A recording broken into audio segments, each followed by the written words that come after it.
side. Start by banning away the Tahm Kench. This has been a favorite of Vander's, so it is no surprise that it's removed here. So Vitality, what we've seen a lot over the last few weeks for red side bans are usually the Zac, the Elise, and the Caitlyn. Caitlyn's still very strong, even after the minor nerf she did receive, largely because of her ability to siege and how oppressive she can still be in lane. So no real surprises if we do see that come out, but we are actually seeing a slight shift from both sides. The Cho'Gath ban now by Vitality to pair up along with that Zac, so some seriously crucial tanks removed from the pool as it goes back over to the Monkey's side.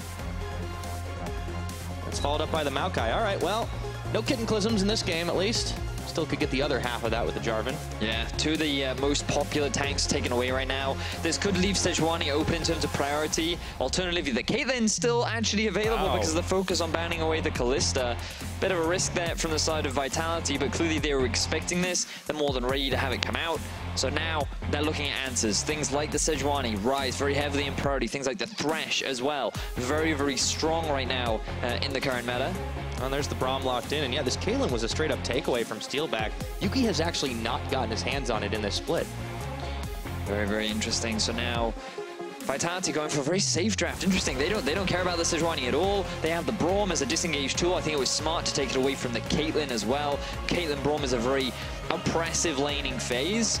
But Dreams, he has been known to bring out a few interesting supports. Things like Mostly we gotta look Bard. at Bard is the name I'm looking for. Yeah. Bard is the champion that he's brought out a lot in the past. He had a lot of success with it during the Challenger Series as well, and it could very well with the Caitlyn too. All right, so the Jarvan is locked in now. Seeing what that last pickup for the Mysterious Monkeys pick phase 1 is going to be. They've got themselves top lane, and they've got themselves an AD carry. Let's see if they pair it up and finish out their bottom lane here. As suggested. Some time still. The Mysterious Monkeys are taking it.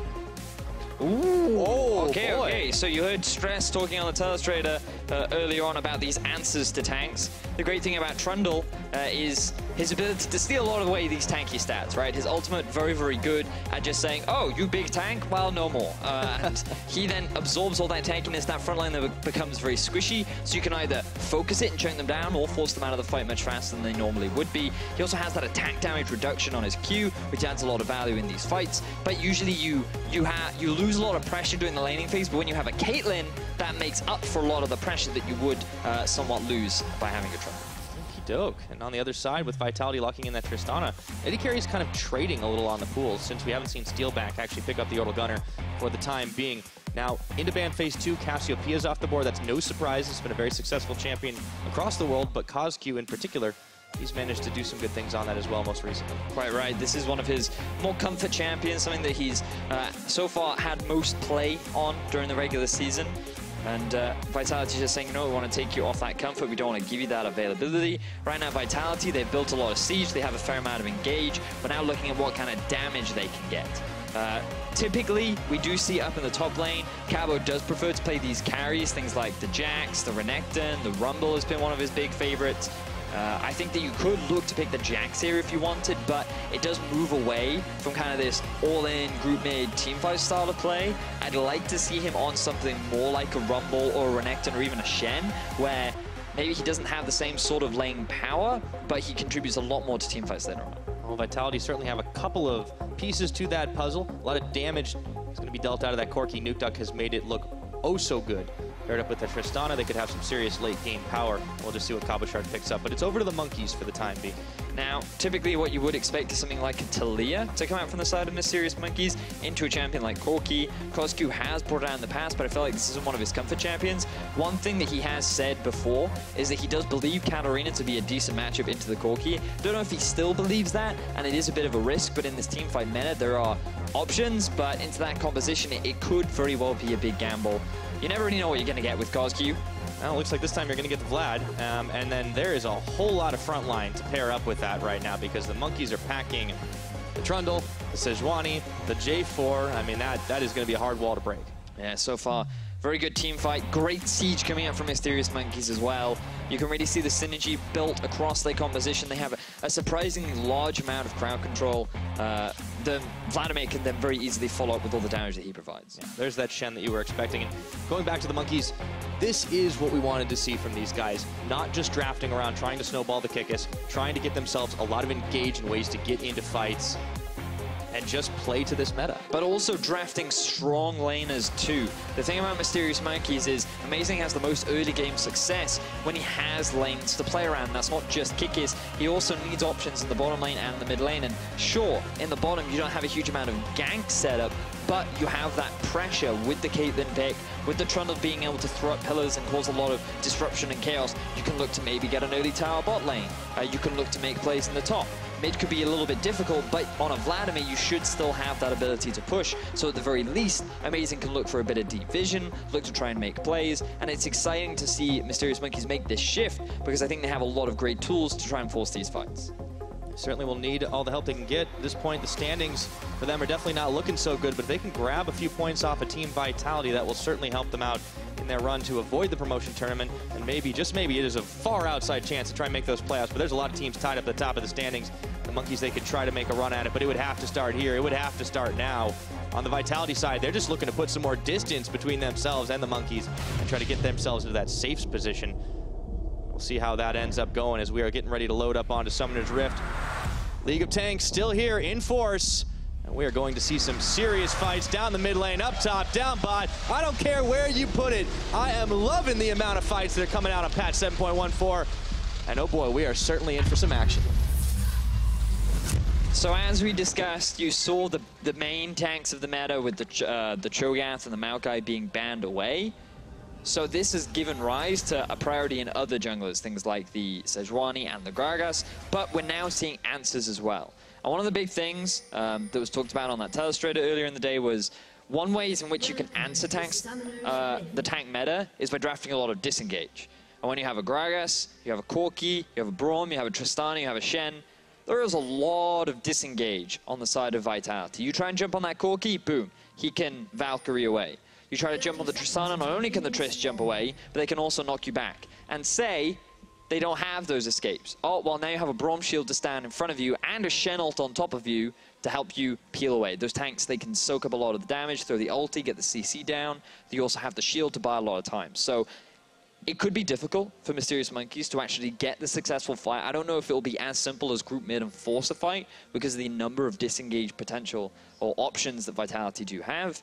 But it's fascinating to see this adaptation, you know, because we were wondering whether or not teams would adapt. Would they just try and draft as many tanks as possible and try and fight? And Vitality, they're saying, you know what, no. We're going to shift our mentality and find new ways to try and deal with this meta. Yeah, seems like it should be fairly comfortable for this team as well to play disengage style champions because they had been fight adverse for quite a long time in the history, honestly, of just this roster even. And we'll see if that ends up working out well for them as we kick things off. There is a pretty big leash on the red buff down on the bottom side with Yuki and Dreams helping out Amazing on that one, which means Steelback and Vander will be the first to arrive on the scene. So they will have a bit of priority in the lane. They should be able to zone both Yuki and Dreams off of the initial CS. If they can get the level advantage, that's a big gain for them, but Yuki's playing Caitlyn. So he has quite the range. He should be absolutely fine. He's going to be able to close this out, but usually what you expect in this bottom lane is Dreams can't really do a huge amount. Vander, once he hits level 2 or maybe even level 3, he has the ability to try and make a few plays happen, but the thing about a Trundle is every time you try to engage on him, boom, pillar comes up behind. You now longer can't really disengage. There's a trap to follow up as well. Things become a little bit more awkward if you try to all in on this lane. So the likelihood is we're just going to see a lot of farming down the bottom lane. Well, you know, to be honest, whenever I watch Steelback, that tends to be my expectation in all seriousness. Now, in the mid lane, that's a bit of a different story because Nukeduck wants to trade it out with CozQ early, and CozQ is more than happy to trade it back on for him, but I don't think they have the power to kill each other just yet. And of course, up top side, you never know what Kikis is going to do, but this is one of the more normal champions he has, of course, played, and that is what we wanted to see from them, allowing him to be an enabler of the team rather than the main hard carry. I mean, you can still carry. As a side lane threat, you still have a lot of power on the Jarvan later on into the game, and you can still look to be as aggressive as you want during the laning phase, right? It's really difficult for the Shen to trade back onto you, largely just because Jarvan always has a lot of shove. The wave is always going in his favor because of the amount of wave clear his Q has, which means that every time the Shen tries to trade onto you, you're not just trading into the Jarvan, you're also trading into minions while your armor is being reduced. So it's a little rough for the Shen. You just kind of have to suck it up for as long as you can. Once you get some tanky items, sure, later on you won't deal with the push, but you'll be able to hold out on your own. Now we see a double gank, both in top side and bot side. All right, checking in top. Here comes Amazing with them double buffs on. Looking for Cabochard, who gets the taunt off. Amazing tanking up everything as he flashes, and Arctic assaults away. Kikis has to tank it through. Abort gank. And Djoko doesn't even bother. Very clean play there from Cabo. Taunting onto Amazing first, knowing that he had the tower aggro. Amazing, he just kind of had to stand there with very few options available to him. And that means that he has to cost his flash. Cabo, he walks away with his life, and he survives that early play, which is a very big deal for the side of Vitality. Making sure that you have that level 6 to try and make a play, and it also gives Djoko a bit of freedom to invade in the bottom side. Yep, goes down. Looks to take himself away some Krugs, but yeah, misfire for Mysterious Monkeys, and it's something that we still have seen from this team, even with the veteran presence of Kikis and Amazing coming in. Not always the cleanest execution. That involved the two of them. I think when speaking about execution, I think neither of these teams really have the cleanest of executions. Often you'll see them both trying to be proactive, trying to make plays happen. But when it actually comes to making the play happen, you look at the vision, you look at the setup, and you often wonder why they're trying to make this stuff kind of put in motion at that point in the game when they weren't really in an opportune moment to do. Well, it's part of the reason why they find themselves down the lower ends of the standings. Amazing, moving in to the Vitality jungle, but he doesn't find any camp, so instead he just has to throw down the ward, and of course he was spotted by the Scuttle Vision as he makes his way up towards mid. Really expect him to kind of come alive when he has that level 6 available to him, to be able to start making these plays happen. There's a lot of CC, of course, not just for the fights, for the laning phase as well. And that Steelback is caught up on that pillar, has to walk it out. Dreams is getting stunned up by the Trundle. But for the time being, as you expected, it is mostly a farm fest down here. Yep. And we did see a bit of proactivity from both junglers very early on into the game. Both from Amazing and Djoko. Neither were able to get a successful gank off. And I wonder how much this will slow down the momentum of Amazing right now, because he is a level behind. Djoko will get that level 6 first. And the one thing you have to remember about Djoko is he's really good at setting up early plays, especially for Cabo in the top lane. And when he's able to get great trades like this onto Kikis, you just kind of expect Djoko to make his way to the top side relatively early on. So right now he's clearing the bottom side of his jungle, knowing that it's just respawned. The top side will start respawning now. Once it gets level 6, I'm very much expecting a gank up top. I'm glad you mentioned Djoko, because we usually talk about Nukeduck whenever we're talking about Vitality, and we're kind of looking at other players and who's going to step up. But in cross-group play, Djoko actually did look significantly better than he did prior to that. I mean, he's definitely had improvements shown. Usually on average he's dying a lot less, and he's being more efficient with his ganks, but definitely still a lot more room to grow in terms of what he can actually impact in the overall game, because what you'll regularly see from a player like Djoko is he'll come to the lane first, he'll make a gank happen, and sure, maybe he gets first blood, maybe he burns a flash, but then he never really comes back again. He's one of those guys where, like, I've done my job and now I'm kind of done. And you don't really see much more. Yeah, you don't really see much more of him. And that's just one of the big things I'd like to see more from Djoko, just him like repeat ganking, trying to be more invested in snowballing more of these lanes. Now that he's hit level 6, this is the point at which I want to see him try and force something. He has a level advantage over Amazing, he has a lot of good lanes to try and gank onto. Instead, his focus is trying to steal away this red buff, and he does have the support of Braum. He knows that Mysterious Monkey's bottom lane has just backed as well. Yeah, Amazing is here, but he has no backup, so there's really nothing he can do except watch and wave goodbye to his red buff as it gets taken away by Djoko, the big barrel casting out there. But it has been all about the counter jungling. We'll check back in with the mid, CozQ. He's got that Storm Raiders speed boost. Just running away from Nukeduck, and for the time being, it actually has been a fairly quiet affair. Djoko does make an appearance in the mid lane, but it's just a cameo, and now he's out. So now what you'll see is the swap from Yuki and Dreams up to the top side. They don't want to run the risk of getting Shen ulted on down the bottom lane. Level 6 Gragas, Tristana Braum, there's a lot of all-in potential there. So they're just like, you know what? I've had enough of you, Shen. I will move to the top side, but Vitality, they were expecting this. Yeah, Amazing is here as well, but Vitality will be able to stop it. Ooh, he gets a two-man taunt right under the tower. Barrel knocks back Dreams, and Amazing has to flash away. Not enough to get that finishing blow. However, Mysterious Monkeys come away empty-handed. Really good read on the play from Vitality. They want to be able to get ahead of Mysterious Monkeys trying to siege down that tower. They've been able to match the 2 versus 2 once again.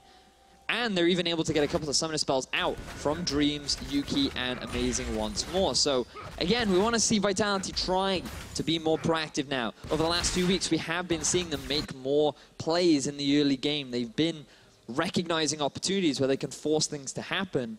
And I want to see that continue for Vitality. I want to see them try and snowball this early lead that they definitely can, especially in this 2v2. Yeah, they have an opportunity to do it, and they seem to have beaten Mysterious Monkeys to the punch. Now, it's a small gold lead for this team because there are no towers, there are no kills. It's all been on the farm differential, and honestly, it does seem like most of it is to Djoko. Obviously, those jungle CS numbers are not always exact indicators of how much gold you will have, but Amazing's just hit 6.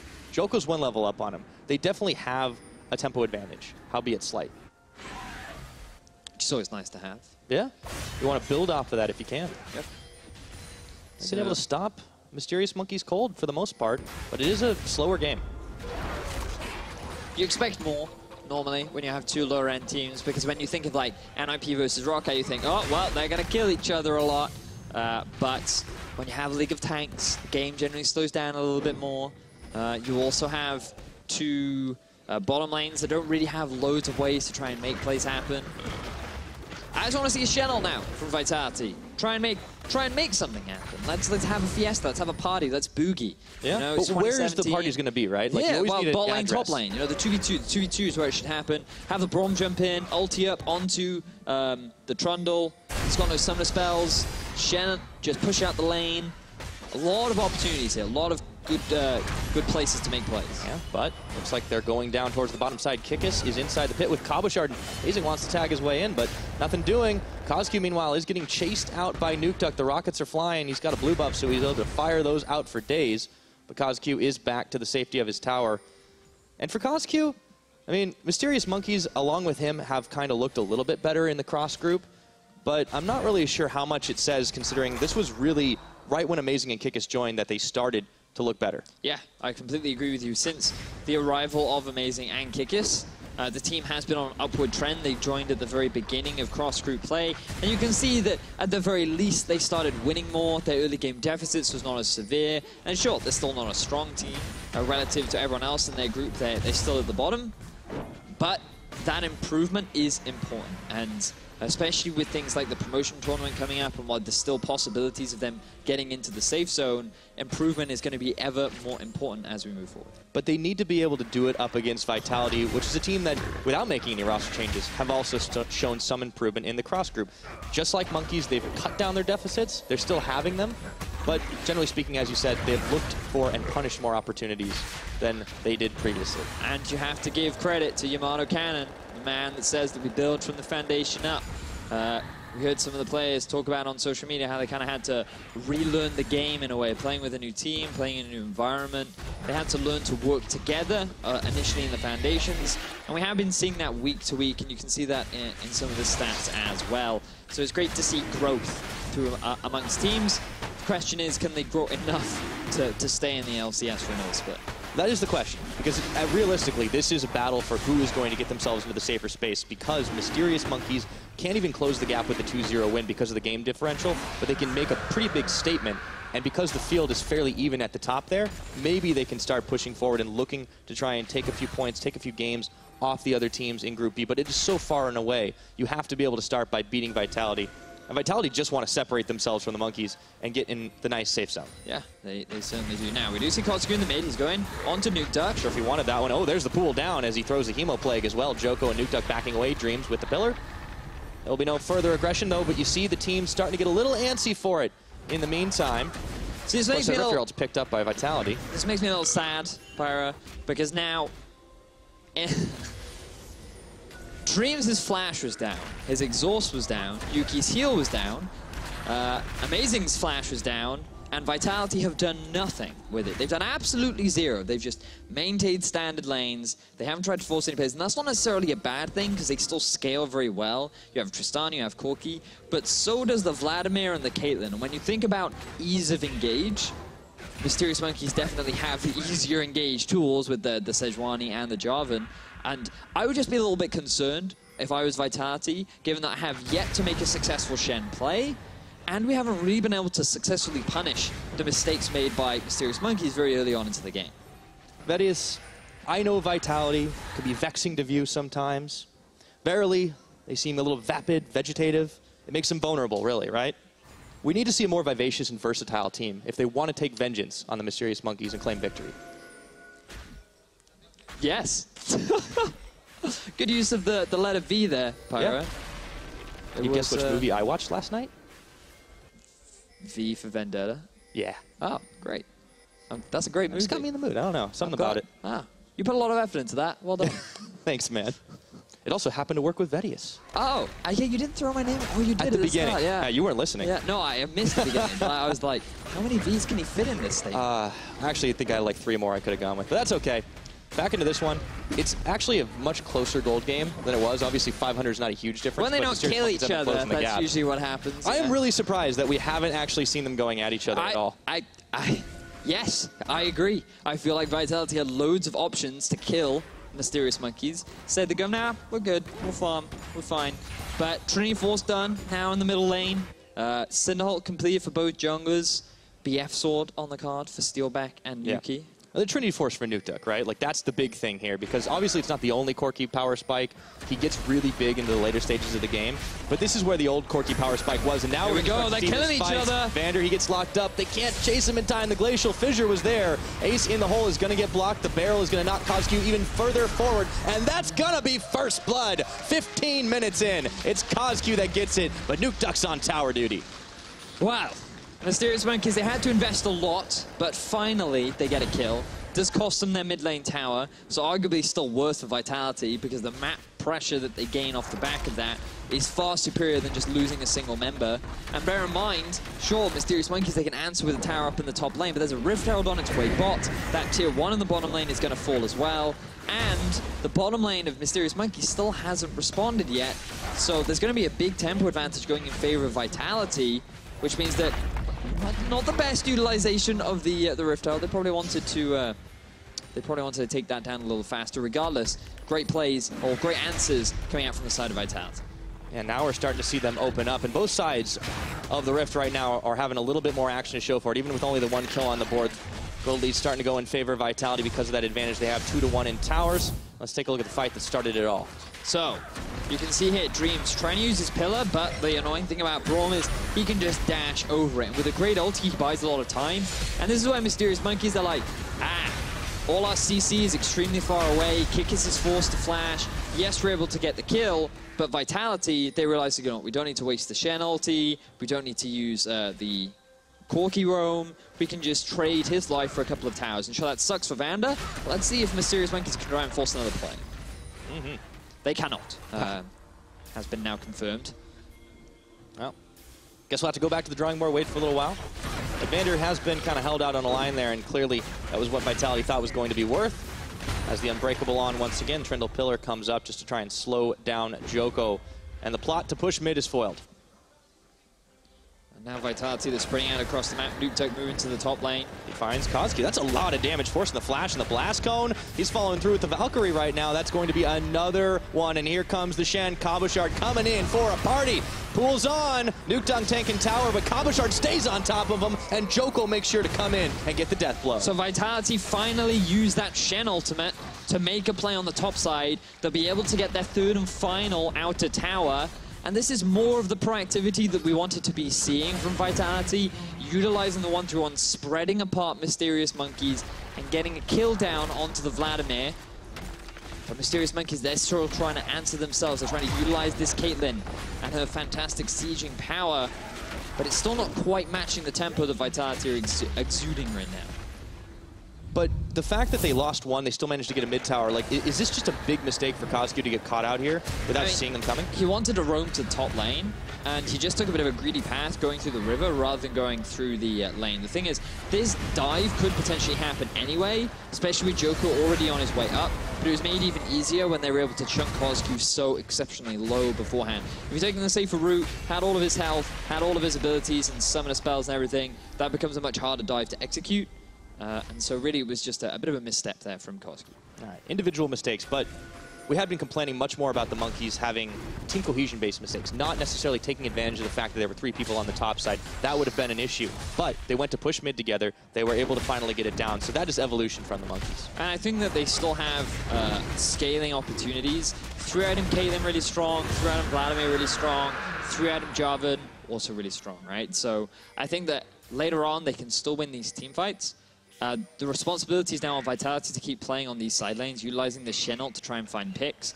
In a 5v5, I think they can win, but they have to have either the gold lead or some kind of advantage over MM as a pick comes down onto Nukeduck. Oh, that was a short Valk. Gank the carry as he flashes over the Cataclysm. Oh, dodges that bull and gets himself out of there with a heal. Nukeduck with the fancy feet.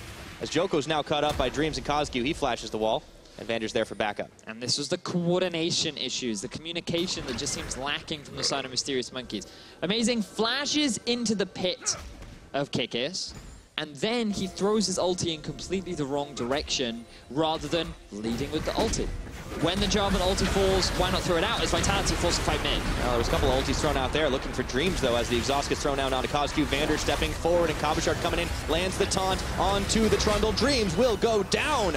The sacrifice for the rest of Mysterious Monkeys to make their escape. Good recognition from Vitality, knowing the ultimates were down, summoner spells were used, and Mysterious Monkeys were not in a position to fight. Therefore, Vitality are the ones that force it, and they get another kill, and this time onto Dreams. Yep, now this time they found CozQ. That's a big package being delivered right into the back of his head as the Foss bomb's on, and so is Nukeduck, his first kill of the game. And CozQ, he's just not respecting the possibility of a collapse. This time, he tried to take a different route through his own jungle, thinking he would be safer, but that did not work out the way he wanted. He didn't realize that Vitality, with the numbers advantage, felt confident to try and invade, get a bit of deep vision down, and were able to get that pick onto CozQ. So he's now 1 and 2. And while we praised him for having one of his better weeks, right now things are not looking good for him. So this is where we see Vitality, again, just recognizing, oh, there's only 3-4 members mid. We know they don't have any ultis. We already saw amazing misses. So even if he shows up, what's he going to do? And the answer is, well, very little. And Dreams continues to die, as he so often does. Yep. So unfortunately, Dreams, not much he could have done there. And well, he could have not over-pushed in the lane. Oh, okay. I mean, that goes back a few steps, right? At this point, you've already lost the chess match. That's very true. Yeah. You are not wrong, though. If you make no mistakes, you will probably not die. I don't know about that. Can you prove me wrong? Yes. Okay, go ahead. So, if you are an Orianna sitting under your tower, let's take Caps as an example, and then 3 members of Cloud9 all decide to dive your tower. Whoa. I don't know. This is a weird scenario you're talking about, Vedius. That would never happen. But yes, it is possible. Depends how proactive the enemy team is willing to be. And a lot of these instances, a lot of the advantages that Vitality are gaining right now are punishing the mistakes of Mysterious Monkeys, which is fine. But it's a bit of a shame because I do feel like Mysterious Monkeys were super proactive in their game in their series versus G2. They were looking for opportunities around the map. They were trying to make stuff happen. But you can forgive them again because of the composition that they're running. It does still have good scaling. They don't need to force fights very early on into the game. They're waiting for their power spikes. And it's at this point where they should be forcing more. And to be fair, it's at this point that they now have the gold lead. And there you go. So for Vitality, they keep on pushing deeper and deeper into territory. And Djoko is dodging out from amazing stun here as Dreams turns back on with him. They land it onto Djoko one more time, gets the knock up from the Braum ulti. Cabochard is there, coming to the rescue. Kikis waiting in this brush, but there is a ward sitting there, and they've caught him. Cabochard looking for amazing. There's a knockback, but now Kikis Dreams, they're right on top of Cabo, but he flashes outside the pit. Djoko tags his way in. The ice pole lands, but it is only onto Vander. Meanwhile, in the back, Nukeduck is just powering through the health bars, but he has to Valk away as they turn their attention to him. The Mysterious Monkeys force Vitality back for the time being. And remember what we talked about, Pyra. The disengage power of Vitality makes it so difficult for Mysterious Monkeys to actually get that full-on 5v5 that they wanted. Because Mysterious Monkeys, they throw out the ultis, they try to get close, and every time they go in, a member of Vitality jumps out. Or a Shen ulti shows up, or a Braum shield is there, or a knock-up gets in the way.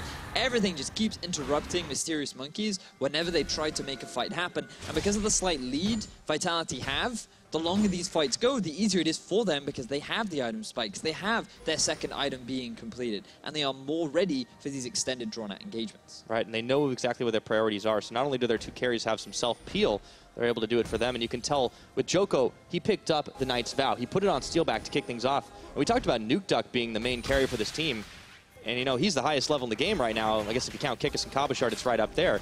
But Steelback is the one that he decided to throw it on, so clearly they're trying to branch out a little bit in who they want to look after. Well, they know Nukeduck, the superstar, the Norwegian, amazing mid. I don't know where I was going with that. Amazing's on the other team. They can rely on him, but they need to make sure that Steelback is safe. They want to make sure that their DPS, their their hyper carry is able to survive through these fights. And for the time being, what we could very well see is a second Knight's Vow coming out from Vander and put that on top of Nukeduck, so then everyone gets one. Yeah. Love for everyone, damage reduction to help them all. Now we see Mysterious Monkeys grouping up in the middle lane. This is what their comp wants to do. And notice what Vitality are doing. Corki top lane, Shen bottom lane. They're playing on these side lanes. They're forcing Mysterious Monkeys to kind of spread apart. CozQ doesn't have TP, Kikis doesn't have TP. And how do you engage onto this three-man unit of Vitality? It's a Tristana and a Braum and a Gragas.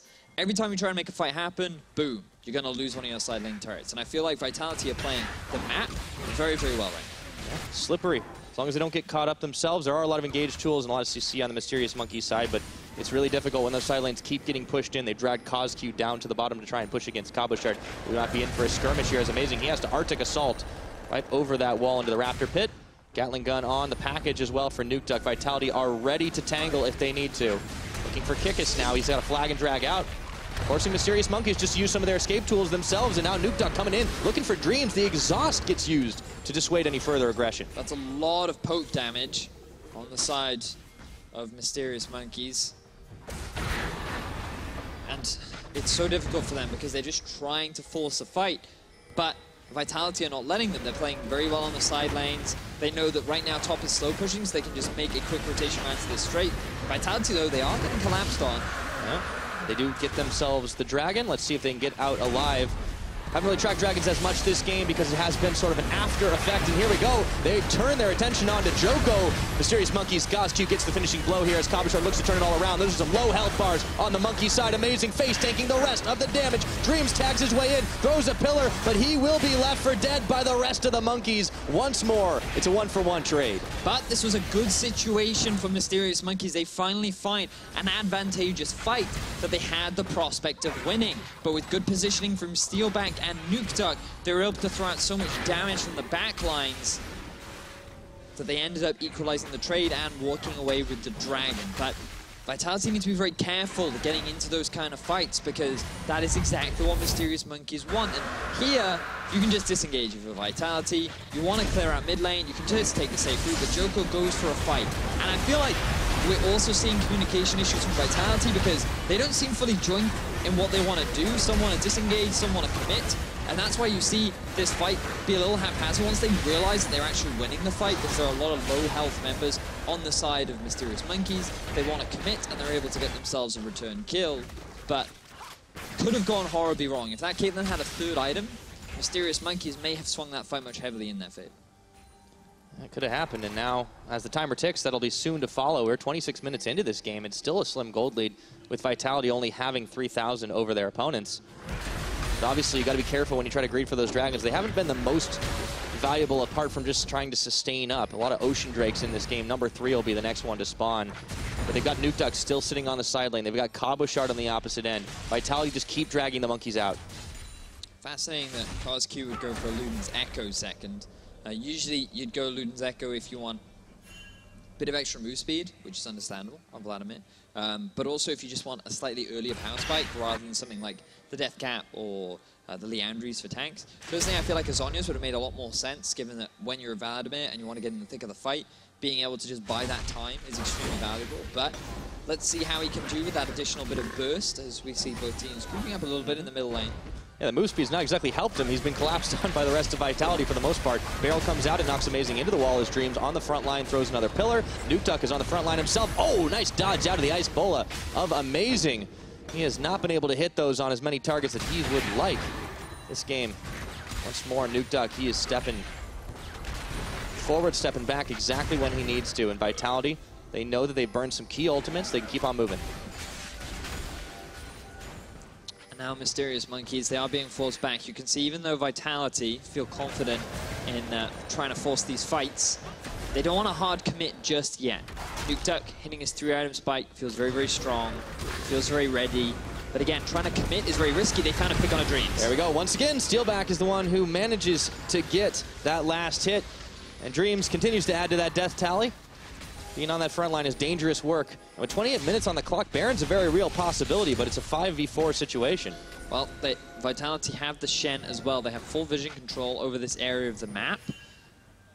They're not going to start it just yet. Mysterious Monkeys, they're going to face check. No available blue trinkets on the Mysterious Monkey side, and Nukeduck, he's the one coming out of the brushes. Amazing, and CozQ trying to run away. The Glacial Fissure is going to come up. It knocks Amazing as CozQ had the pool on, but Vitality have collapsed around, and Cabochard will land that last hit, and now they're on to the Baron for real. And you just have to wonder what was going on in the minds of Mysterious Monkeys. They knew that Vitality hadn't quite started the Baron yet, but once they lost vision, they didn't feel comfortable. They wanted to get close. They wanted to just spot over the wall. Maybe they go for a steal, but where was the TP from Kikis? Where was the collapse from Yuki? Where was the coordination with them to properly set up to try and contest that Baron? Well, it just wasn't there, and Vitality, they punish, they get the Baron, and now they're in the prime position to take this game. This is the same problem we've been talking about for the Mysterious Monkeys. For the improvements that they have shown, coming in with a few veterans into the cross-group play, there's still this lack of cohesion. They're not always making the right decisions. When they sacrifice something on one side of the map, they don't always get something on the other side. This time, Kikis got some towers, but come on, that's not worth the Baron. Yeah. It's one of the big things about Mysterious Monkeys, where whenever they try to make a play happen, usually they always lose something a lot more for it. We saw it with the First Blood. They ended up losing 2 towers. We saw it with CozQ trying to defend the tower. He ends up losing his life, and they end up losing another tower. It's one of those situations where I feel like they don't properly think things through. They don't properly respect the unknown variables that could occur, and that results in Vitality consistently punishing them, recognizing these windows and trying to take advantage of it. And while they didn't do that a great deal very early on, I feel like that they've played this disengage comp extremely well.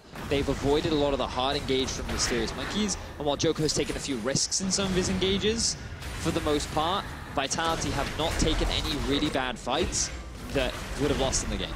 Yeah, and even when they do get caught, once again, you can see it right there. Djoko, he's able to body slam away. Such a slippery team that Vitality had drafted for themselves. And honestly, I think this has got to be confounding to the Monkeys to try and deal with. Amazing gets found out by Djoko. He gets a stun off. Let's see if they can take him down. No, he has dash back up and available. Throws a barrel for a parting shot. And once again, we are back to the 1-3-1. And we thought it was dead. We thought it was old news. Not this time. We thought it was like the dab. It's back done from and dusted. Yeah, it's back from the dead. Does that mean the dab is back too? I am not going to comment on that. I'm not qualified. Ulti did get used there from CozQ. Bit of a zoning ulti. Maybe? Yeah. Either way, they lose the top tower. Can Vlad have zoning ultis? Sure. I mean, if they miss, is that a zoning ult? Maybe? If people dodge, right? You're right, exactly. Okay. Well, he created a space bubble at the very least. No one wants to get anywhere near the Hemoplague. Djoko, you can see if he can come in to make the big play. Barrel is up and available. See the stun out. Oh, the barrel does not land exactly where they wanted to, and now Kikis is looking to come in himself. Amazing. Still taking a lot of damage. Here comes Cabochard for the collapse, and all of a sudden it's a melee in the mid lane. But nobody wants to full commit. There's the pillar. Once again, even when they throw it up, it's just a poke battle. Which is funny, because that pillar is pretty pointy. Hey. But Cabo now trying to utilize his Baron buff to the bottom side. Now they got Yuki. There we go. Knock up onto Dreams. In comes Djoko. Steelback with the finishing blow once again. And the Shen is arriving. This tower is open up and free, but the ulti on Shen gets interrupted by Kikis. Doesn't matter. Vitality have more than enough damage to finish off that inner. Dreams dies once more, maintains his average of 4 deaths per game. Vitality get the tower. Now they've got their eyes on Kikis. Yeah, okay. Dodge, forces the flag and drag, and now they turn their attention once again to another inner, so Vitality will be able to knock down tower number 6. Extending that gold lead now to about 7,000 ahead of Mysterious Monkeys. And the waves are pushing in all lanes, so CozQ, he's going to be on wave clear duty for a bit. And we wanted to see more coordination from Mysterious Monkeys. We wanted to see them draft these kind of more all-in engage compositions. But Vitality, they found an answer. They found ways of being able to play around this hard engage style, and they've executed this 1-3-1 composition beautifully. They didn't try too hard to force too many risky plays early on. And we can see now the fruits of their labor. They are so strong. They can utilize the fact that they have a pushing wave top, they have a Shen ulti bot, and it's extremely easy to dive and poke out those champions that just ever so slightly overextend. Level 18 Nukeduck, 4 items built. This Corki is pretty strong right now. Oh yeah, he hurts. And this was with Monkeys having strong lanes, as he talked about in the pick and ban phase.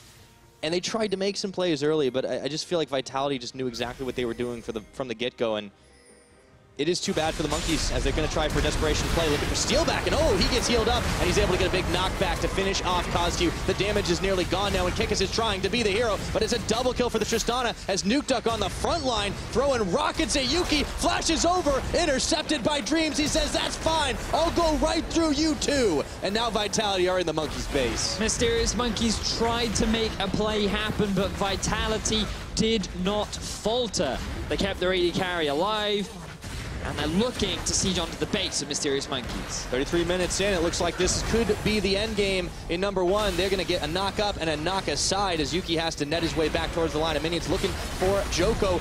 The Ice Bullet comes out, but that is going to be just a distraction as the Nexus turrets are what Vitality are looking for as they land the taunt on to Amazing. See if they can get him down. No, he's going to flash away close to Fountain, but can he even get back in time? All the damage is not stopping, and Vitality will be able to finish off the second Nexus turret and just go for the Nexus. They don't even need to take this fight, but they're going to pad those stats, baby, as Steelback gets a dominating kill to close out this game. Vitality 1-0. And you can see the happy face of Yamato. He knows that the team played very well. They drafted an excellent composition. My only criticism would have been I'd like to see them use that Shen ulti a little more in the early game. I think they could have snowballed their lead a little bit more, but they wanted to play it slow. They wanted to take it safe, and it worked out in the end. Some fantastic team play around the latter half of that game, too, from Team Vitality. It wasn't just pile everything behind Nukeduck. He got in the front line, and he killed a lot of people. But it seemed like they didn't exactly need that all the time. They had plenty of other tools in their arsenal. Yeah, I think that they played around the side lanes extremely well. I think that Djoko needed to be a little bit more careful with some of the engages that he went for. There was a few risky ones that could have ended in disaster. He did follow your advice, though. He tried to move around the map a little bit earlier. He did. So he didn't just disappear into the jungle like some kind of hermit. That's very fair, and I think that I was a little bit worried in their draft, giving away a Caitlyn, going for an early prioritization on the Gragas rather than the Sejuani, but I think it all worked out for them very nicely. I think the Tristana was a great answer. I think it held its lane very fine, and I also think that it's very difficult to punish a lane hard when you pair a Caitlyn up with a Trundle.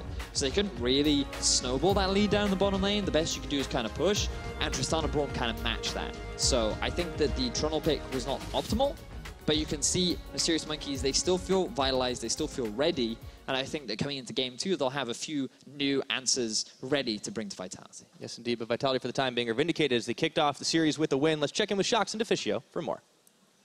Thank you very much, Pyra. And as Vedius said, Dreams did go for that. Trundle pointed out as one of the counters to kind of the tank meta. We did highlight Dreams at the beginning of the show. Not a exceptional performance, but we like that they tried something in draft. So when we talk about tank meta, how much of it was in both teams and how many possible counters did we see? I mean, there's a lot of tanks in this one. No surprise, obviously. I was a little bit surprised about like the Shen pick maybe coming in, but it is still a tank that works in this meta if you can actually utilize his ulti, which we did see them do a few times in the early game. The Trundle one, as Vedius kind of pointed out here, love the pick itself. Didn't really like the combination of Caitlyn and Trundle. Because you pick Caitlyn, like you first pick Caitlyn, you invest the first pick into her to win laning phase, to like really start pressuring the enemy tower. Trundle is not the support you want with you then. So I think Trundle is actually much better with some of these AD carries, maybe like a Tristana, who just wants to get out of laning phase and actually then into team fights where Trundle shines. Caitlyn, you need a stronger laning support with her, in my opinion, to really utilize her as a first pick. I can agree, and I guess we can think that the Mysterious Monkeys were thinking ahead. They were thinking when it comes to those full team fights, then our Trundle will really work out. So why do you think it didn't come to those brawls? We barely saw any fights, actually. Yeah, I mean, whenever we had these small fights here, I call it a small fight because only 1 or 2 guys will die. Yeah.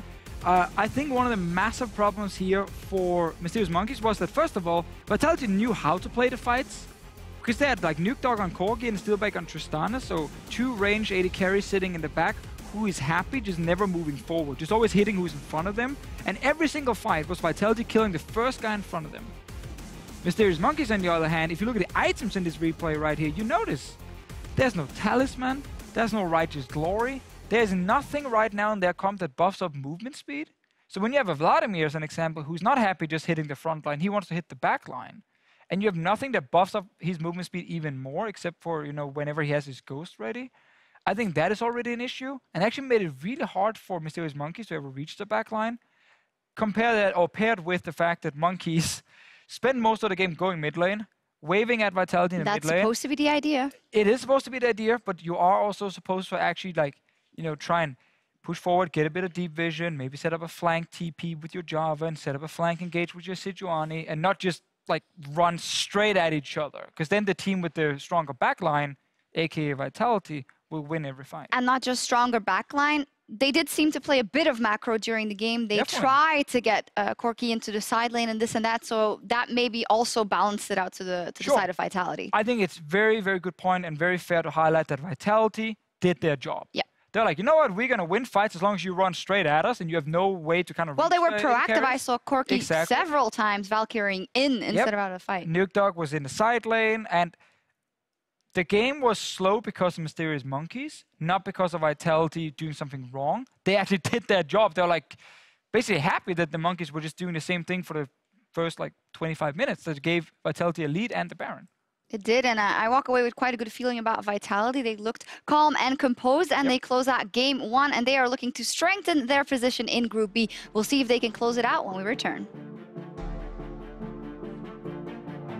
Fissure was there. AC in the hole is going to get blocked. The barrel is going to knock CozQ even further forward, and that's going to be first blood. CozQ trying to run away. The Glacial Fissure is going to come up. It knocks amazing as CozQ had the pool on, but Vitality have collapsed around, and Cabochard will land that last hit. Run. Oh, nice. Oh, baby. Oh, baby. Nice flush. And just go for the Nexus. They don't even need to take this fight, but they're going to pad those stats, baby, as Steelback gets a dominating kill to close out this game. Vitality 1-0.